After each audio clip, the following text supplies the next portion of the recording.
This is Isaiah 13, verse 1. The burden of Babylon, which Isaiah the son of Amos did see.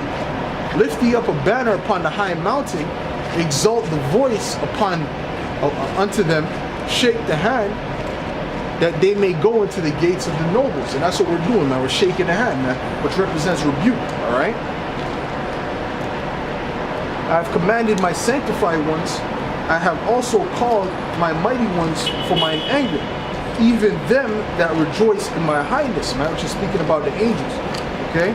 The noise of a multitude in the mountains, like as of a great people, a tumultuous noise of the kingdoms of nations gathered together.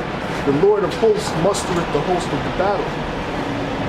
So that's who's mustering the host of the battle. That's who's provoking these nations to go to war. All right, it's the Lord, okay? Because He has a purpose, man. All right, and His purpose is to basically plead for the Israelites, man, for us, okay? That's the purpose. Because after this kingdom, our kingdom is coming in, which is the kingdom of heaven. All right. But in order for that to come in, the Most High has to take down this wicked kingdom, which is ruled by the Edomites. All right. And it reads, they come from a far country, from the end of heaven, even the Lord and the weapons of His indignation to destroy the whole land. And that's talking about those nuclear missiles. All right.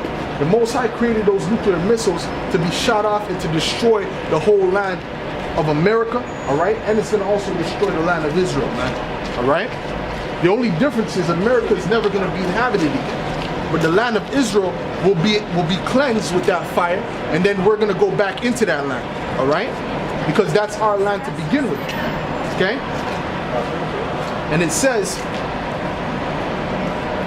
howl ye, for the day of the Lord is at hand. It shall come as a destruction from the Almighty. So that destruction is coming from the Almighty, man. All right? That destruction of that nuclear holocaust that's about to take place, that's going to be coming from the Almighty, man. All right? And it reads, therefore shall all hands be faint, and every man's heart shall melt, and they shall be afraid. Pangs and sorrows shall take hold of them. They shall be in pain as a woman that travaileth. They shall be amazed one at another. Their faces shall be as flames. Behold, the day of the Lord cometh, cruel both with wrath and fierce anger, to lay the land desolate, and He shall destroy the sinners thereof out of it, man. So, all right, so the land of America, Babylon the Great, is going to be completely destroyed, man. All right? Because this particular scripture is really speaking about Babylon the Great. Although Israel will be destroyed as well, but this one is specifically speaking about Babylon. All right? It tells you that in the first verse. Okay? So, the reason why the Most High is going to destroy that, because that's the head city of Edom. And that's the city that has got all these other nations drunk off of the wine, which are the philosophies of it, man. Okay?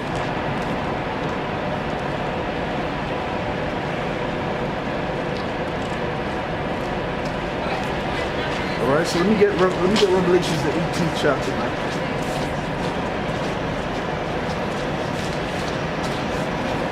This is Revelations 18, start at verse 1. And it reads, and after these things I saw another angel come down from heaven, having great power, and the earth was lightened with his glory. And he cried mightily with a strong voice, saying, Babylon the Great is fallen, and is become the habitation of devils, and the hold of every foul spirit, and the cage of every unclean and hateful bird. All right? And the unclean and hateful bird is talking about like the vultures, man. All right? Those different birds that live in the desert. Okay? That's what it's speaking about, because after America's destroyed, when the smoke clears, it's going to be a complete desert. And no man will dwell there again. All right? And that's prophecy. All right? Which some of you Christians don't know about, man. You so-called Christians don't know nothing about prophecy. All right? For all nations have drunk of the wine of the wrath of her fornication, and the kings of the earth have committed fornication with her. And the merchants of the earth are waxed rich in the abundance of her delicacies, man. And that's another clue telling you that that's America, all right? Because America is a consumer-based society, all right? It doesn't export, all right? All it does is import, okay? For the most part, okay? It doesn't export some things, but the amount that they import far outweighs the amount that they export, okay? That's why they don't thrive off of their GDP, right? The reason they're even up to this day is based upon the fact that